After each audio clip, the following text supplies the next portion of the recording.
Welcome to Zone In Sports, your favorite spot for real talk, bold takes, and everything in the zone when it comes to sports.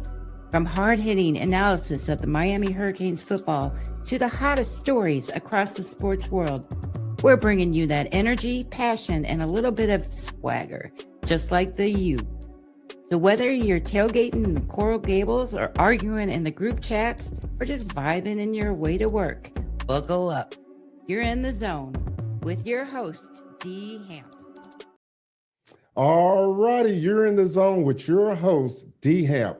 And today we got a special guest that embodies what it means to be a Miami Hurricane.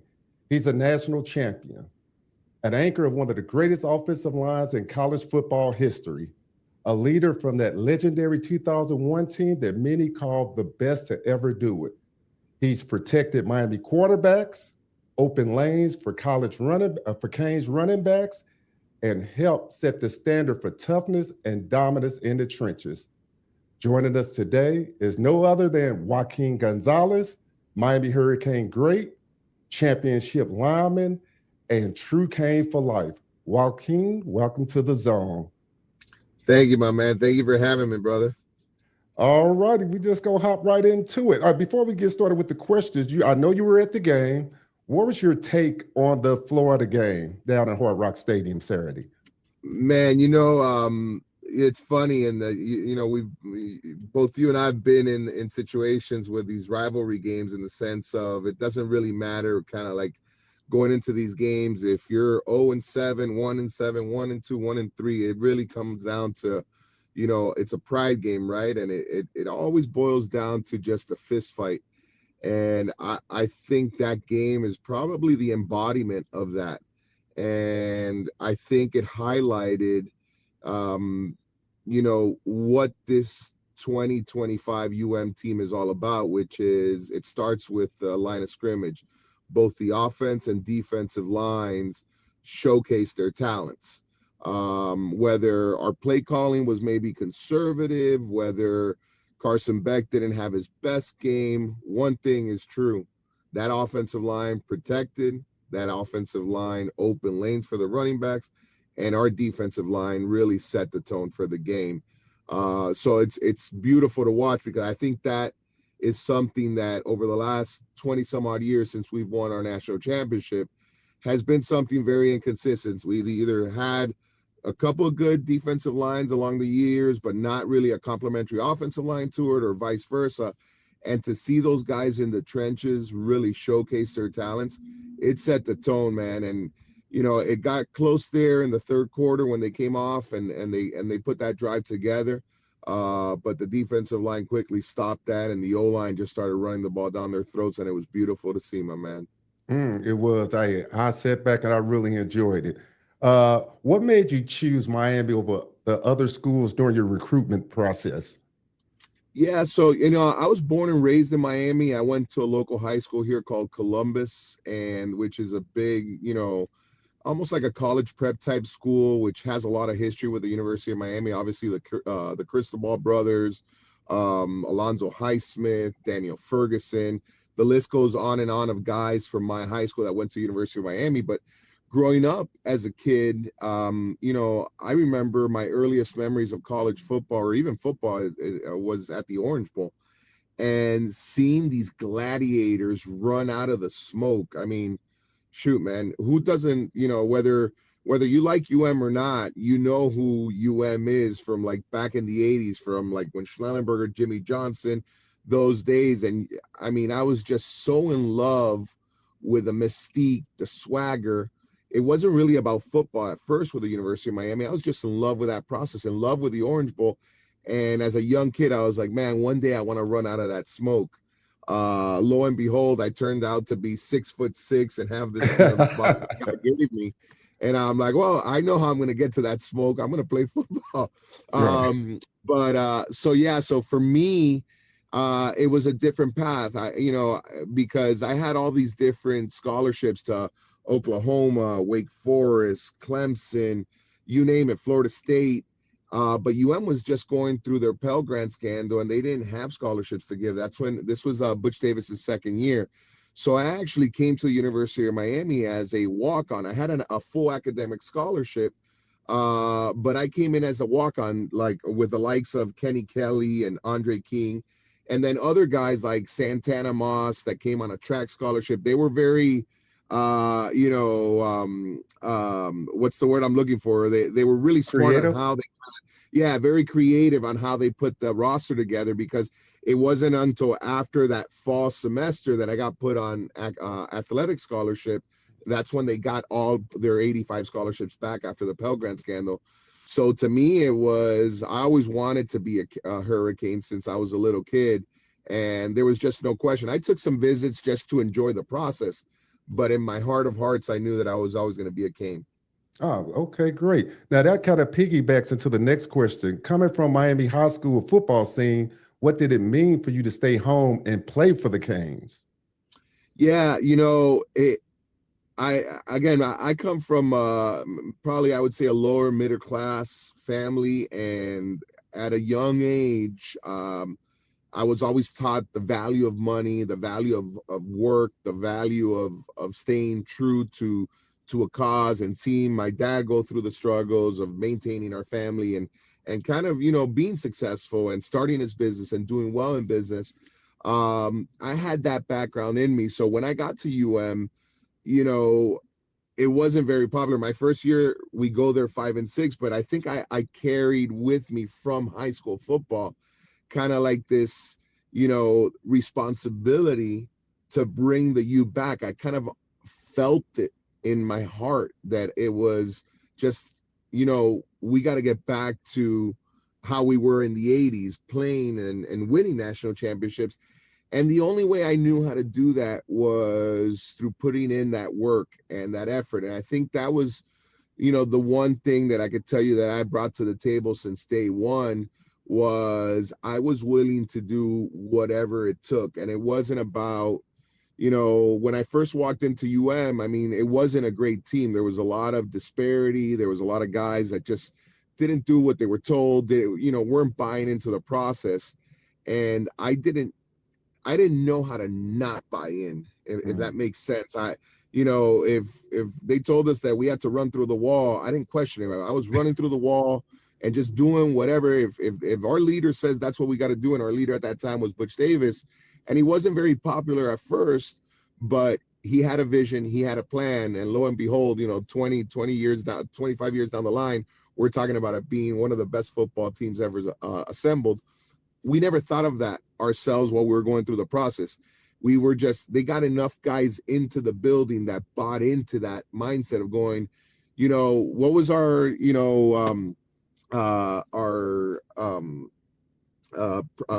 before the season started, we would have our what's the word that I'm looking for, our conditioning test, which was 16 110s. That's what traditionally our conditioning test was. Well, man, by my senior year, our conditioning test was 24 110s. Oh, wow. It was, we just pushed ourselves to the brink of going, we're gonna just set the bar higher and higher and higher.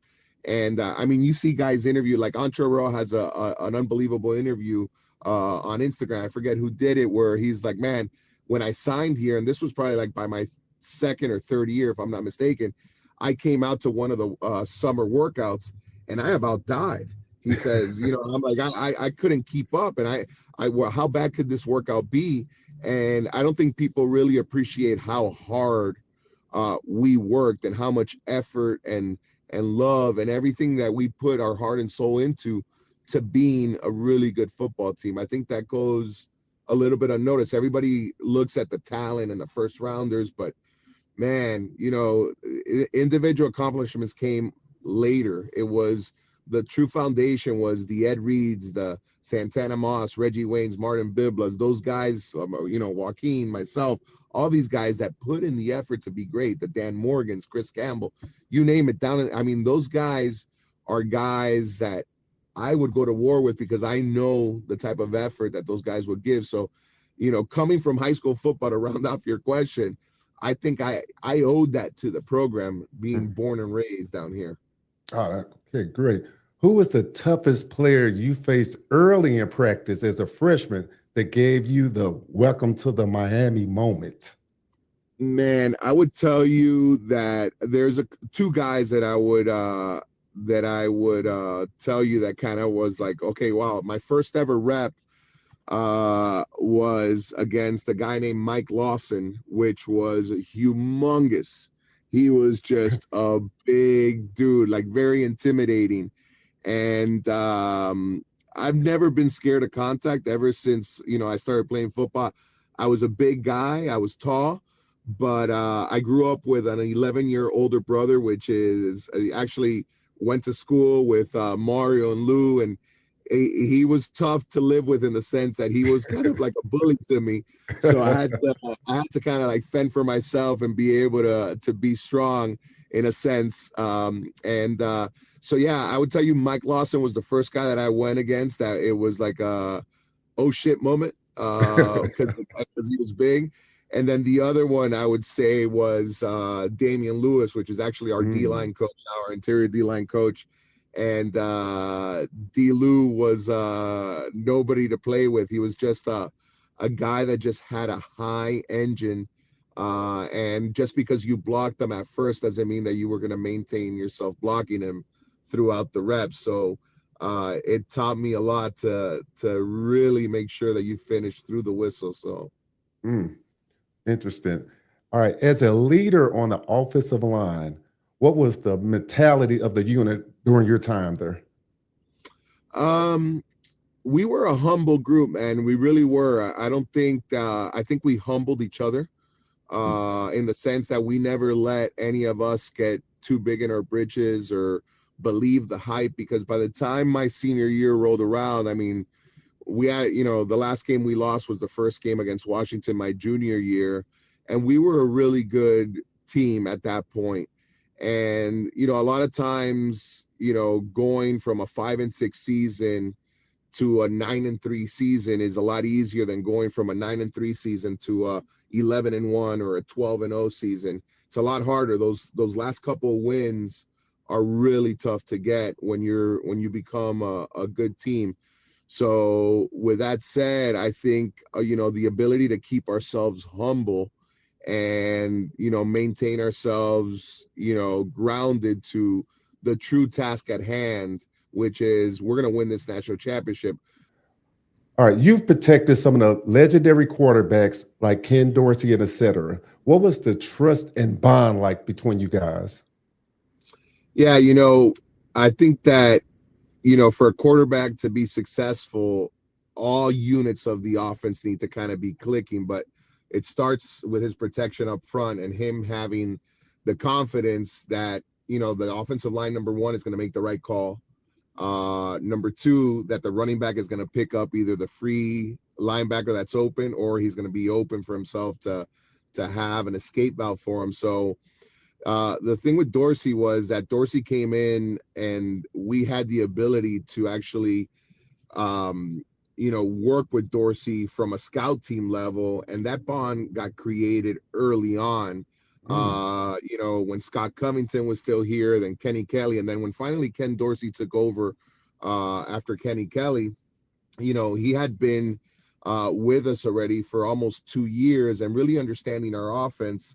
And we really hung out together. Like we thoroughly, that's one thing about our team. And it wasn't just the quarterback with the offensive line. I mean, the whole team really hung out with each other. It wasn't about, the whites, the blacks, no, man. It was like, I was going to like Brian McKinney's family reunion in Jersey, hanging out with Ed Reed at, at Rolex. It was so amazing. It was everybody had bought in, and I think you need that, right? You need that camaraderie. You need the ability of guys not only just going in to get the job done of what they're supposed to be doing on the field, but to be able to understand each other off the field. That way there's a lot more value to the work that you're doing. And I think that that's something that we were able to accomplish because we really, really, truly enjoyed hanging out with each other. It wasn't just about what was going on in the field. I mean, it was more than just the Saturdays. I mean, it was 24/7.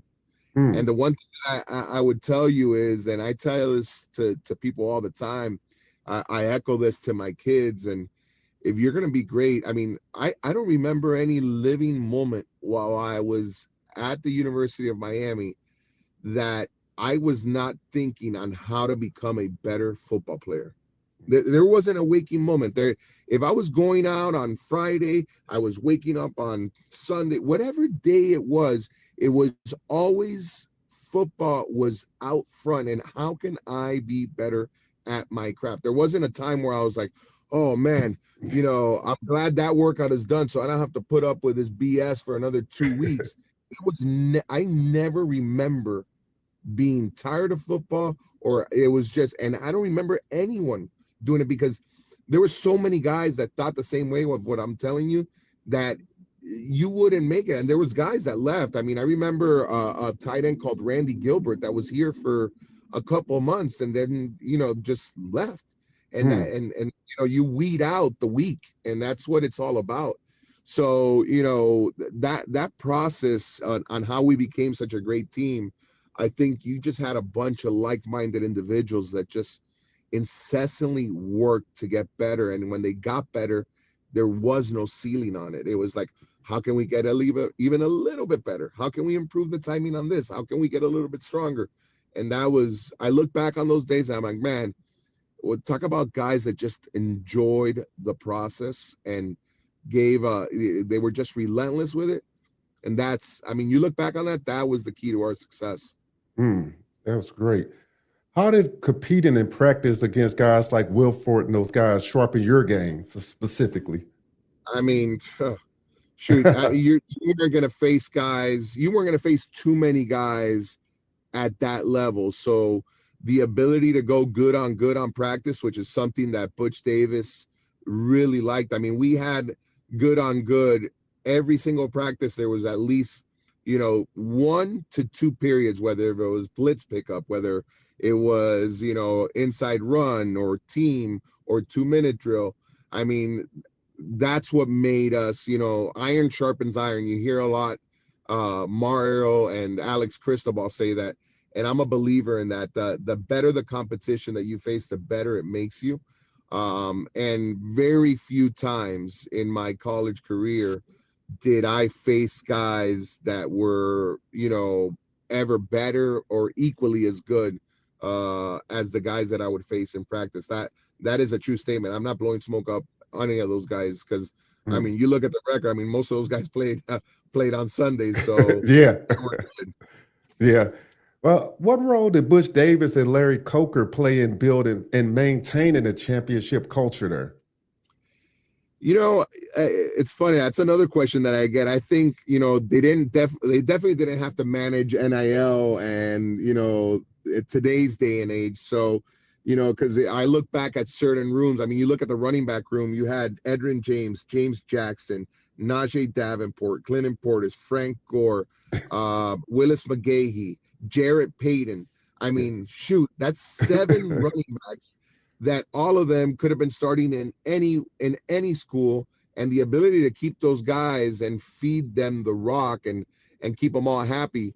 I mean, that's big time management skills right there, if you ask me. But I think more so than the coaches, I think the University of Miami, its lore, its history, it expects and it demands greatness. And I think ultimately, as much as the coaches want, I mean, the coaches have a job to do and they're getting paid to win games. I think it ultimately boils down to the guys that step into the arena, which is, the team and the leadership and the guys that are in the locker room, the guys that are going out onto the field.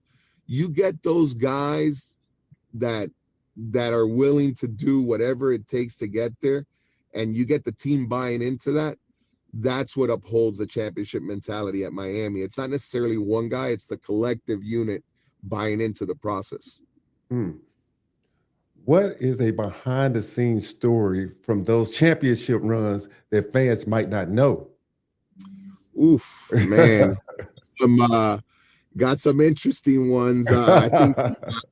I think the statute of limitations for NCAA violations have expired by now. But no, One thing that a lot of people don't know or just heard about, everybody talks about our game against Florida in the Sugar Bowl in 2000. I think that, well, the game was played actually 2001, but it was a 2000 season that we ended up playing in the Sugar Bowl in New Orleans at the Superdome against Florida. And like about 3 days before the game, it was our last night to go out. And I think, our curfew was 11 o'clock at night, if I'm not mistaken. And we were at a famous bar there. And, the whole fight happened because, well, I'm not going to get into the detail of that because I'm not going to put anything out there. But the reality is that I've never seen Brian McGahee knock a guy out like he did to Alex Brown. I will say this, Gerard Warren, which was a defensive tackle for Florida, which I ended up playing with at the Browns because I got drafted by the Browns, he got a really nice hit on Sherko, which was our starting left guard. But after that happened, man, the amount of pummeling, because we outnumbered them. And I look to my left and I see Brian McGahee just literally cold cock Alex Brown, which was a defensive end that I was going against. He also played on Sundays. And man, as soon as I saw that the melee happened, we could see the horses coming in, like the cops that ride on horses on Bourbon Street. And all I remember is Al Blaze going 5-0, 5-0, let's get the fuck out of here. And everybody just took off running. And we literally, it was like, by the time we started running, it was like 10:58. And we're like all hauling ass. We were staying at I think it was called the Le Meridian Hotel right off of Bourbon. And we're like all running. It's probably like about maybe like 20 some odd guys that were just running back to the hotel at this point. And all I remember seeing was Ed Hudak, which is like, he's now the chief of police in Coral Gables. And he's always been like security for the team. He also is a alum, unbelievable guy, awesome guy, always has your back. And he sees like these 20 guys running into the hotel. He's like, what's going on? All we said is like, we're trying not to break curfew. No word was said about the fight or whatever. Lo and behold, 8 hours later when we wake up, all hell broke loose. Not supposedly, but they arrested a couple of the Florida guys. None of the guys got arrested. And it was great to see a couple of the Gator guys being interviewed with some shiners on their face. So that was nice. That's a great story. The Miami Brotherhood is legendary. How strong are these bonds today among former players? Yeah, we still have a 2001 chat on WhatsApp, and I mean daily we are communicating, wishing each other a happy birthday, or if anybody has anything special going on. So, we stay in touch a lot, and I think social media in today's world has made it easier for guys to stay in touch. But every time we get around, that's one of my funnest times. I love when guys come down to games, or there's a lot of guys that still live down here. But when guys come to game, or there's like an event that we're able to get together, man, reminiscing on those days over a nice bourbon and a good cigar, they ain't nothing better, man. I hear you there. What does it mean to you when younger Canes say they look up to your generation as the standard? That's a badge of honor. And like I said earlier on the show, I mean, if you really get down to it, man, there's a lot of talent. I would say that today's Hurricane team is, and not just today's, but there's been a bunch of other Hurricane teams that probably had more talent than we did. However, we found a way to come together. And when you come together, there's a lot of, coming together for a common goal. It's a special thing, because you're dealing with pride, you're dealing with ego, you're dealing with humanity. And a lot of times you have to forego your individual needs for the team needs. And if you have a selfish person, and unfortunately our society, over the last 20 years, has made it easy and rewarded selfishness. So, when to get guys to buy in and to give of themselves and say, you know what, I don't care about the I, it's all about the we. And a lot of guys don't realize that if you're successful as a team, everybody enjoys the benefits. If you're successful as the individual, you're the only one that enjoys, and you could be a great player on a shitty team. What's that good? What's that for you? I would never, ever in a million years, ever trade the national championship that we got in 2001 for my academic Heisman or the Paul Draddy Award or any of the individual awards that I got. I never played this game to get any of those awards. Never. I played because, again, I love the sport, and I wanted to win a national championship in Miami. And I am so blessed that my senior year I was able to accomplish that. I have a no BS, a fairy tale football career in the sense of I got to Miami. We went 5-6 my first year that I got redshirted. And I came here because I wanted to win a national championship with the University of Miami. And we did just that my senior year. Amazing. That is amazing. If you had to pick one teammate who embodied what it means to be a Hurricane, who would it be and why? Man, there's so many guys on our team. But, I mean, if I had to pick just one, Mr. Edward Reed, my brother from another mother, man, my Virgo brother. Ed and I have a special bond, man. He was kind of, the voice on defense. I was the voice on offense because we're both outspoken, and the mutual respect that I have for him. But, I would pick him just because he was a guy that everybody looked up to, just as I was on the offensive side of the ball. But again, there were so many guys, Brett Romberg, Martin Bibla, Bryant, everybody brought something to the table that was of value. But yeah, absolutely, Eddie. Okay. How did your experience as a student athlete at Miami prepare you for life after football? Yeah, I was fortunate enough to get drafted by the Browns, and I played for the Browns and the Colts. So I didn't have to experience life after football until further on in my career. But there is no doubt, I was smart enough when I came to Miami to not only get my undergrad, but in the 4.5 years that I was here in school, since I got redshirt, I was able to get my master's in marketing. And the network that I created of alums, I mean, I have tapped into that network so many times in my professional career.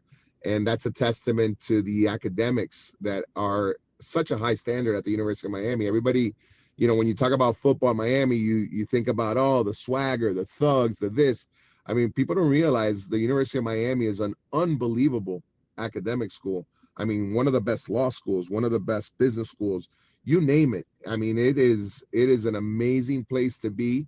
And the transformation that it has gone through in terms of the aesthetics and the architecture on campus. I mean, all the new buildings that have gone up and what they've done at the University of Miami over the last 25 years since we played has been amazing.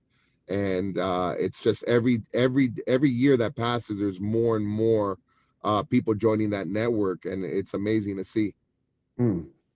Okay, you have had success beyond the field. What lesson from football carried over most in your professional life?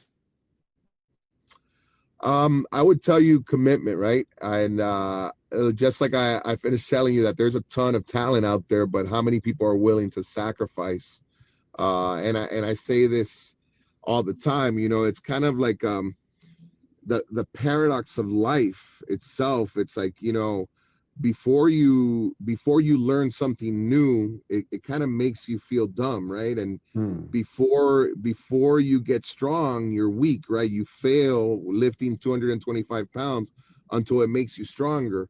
So failing makes you stronger, just as when in order to have peace in your life, you need to have chaos. So it's all of this evolution and this process, the paradox of life, as I call it. It's like, it's one of these situations where you're always probably, if you feel like if you're kind of lost or you haven't gotten to where you want to go, you're in the middle of becoming that, as long as you're putting in the effort and you're doing the right things.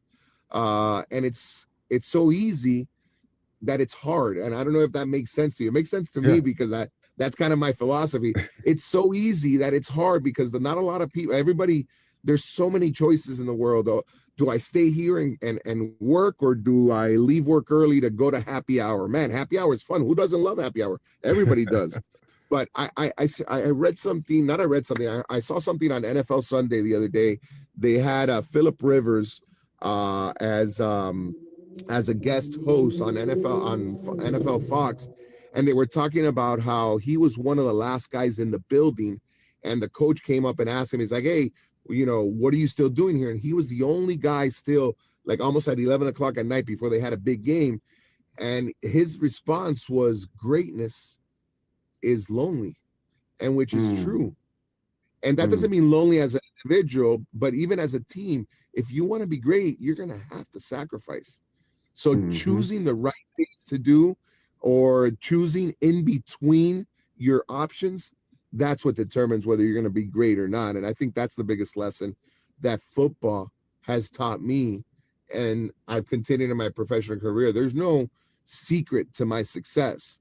The secret to my success is work your ass off. That's Right. what it's because it ain't about figuring it out, because everybody eventually figures it out. It's just how much time are you dedicating to figuring it out?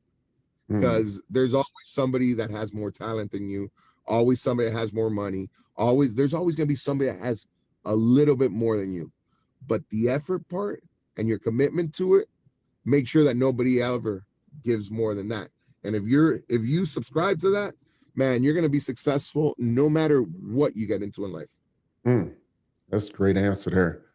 What's your assessment of Mario's effort? And I don't like to use this term, to rebuild the U back to its glory days. I think Mario, everybody wants the rebuild process to take 3 months, but it's like building a house.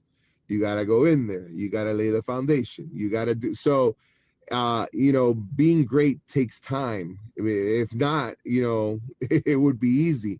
So I think the one thing that Mario brings to the table that we haven't had in a coaching staff or in a head coach in a very long time, his relentless attitude, his passion, his work ethic.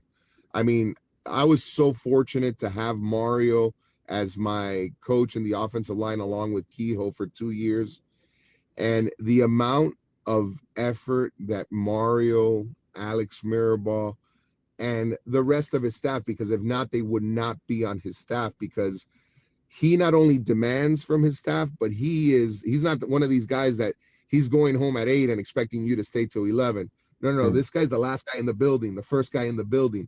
And the amount of work that he puts in, I mean, that's why he is successful. Creating a championship team takes time. It takes time to change the mentality. It takes time to find the right players, not only the talent, but the guys that are buying in. I mean, you look at that tape of Miami's team this year, the flying around on defense. Those guys aren't just trying to tackle. Those guys are bringing it, man. Yeah. Those guys are really bringing it. The offensive line, they're not trying to just block you. They're trying to maul you. Yeah. Those guys they're really moving the pile.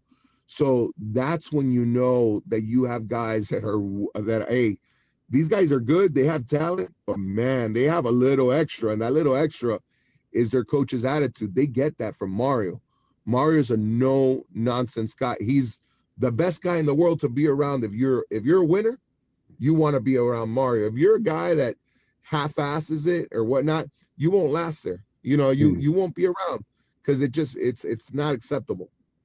And the funny thing, before I move to the next question, after watching that Florida game, I think I tweeted something out saying that these guys out here hitting everything that move. I mean, they were just flying. It was crazy the way they were flying around. What advice would you give today's Miami offensive lineman about carrying the legacy forward? Yeah, I what I would tell them, like I've had opportunities to talk to a couple of the guys individually. I try to go out to as many practices as my schedule allows me to. And so I've had individual conversations with them, but I would echo to them, it's all about pride in your work, right? And whether you're important to the play or not, whether it's a pass or a run play, it's how you approach everything. And Alex Mirabal, which is the offensive line coach for the U, has a saying that he says, how you do anything is how you do everything. And man, I will tell you that before he even said that, and I was fortunate enough because Alex Mirabal was my offensive line coach in high school.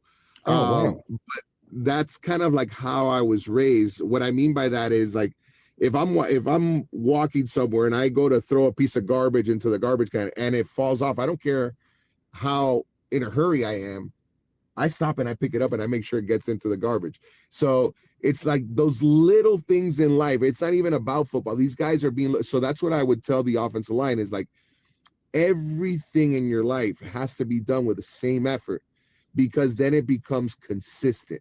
And when you create consistency, though, you expect those around you to have that same consistency. And if they don't, trust me, they will move out of your way.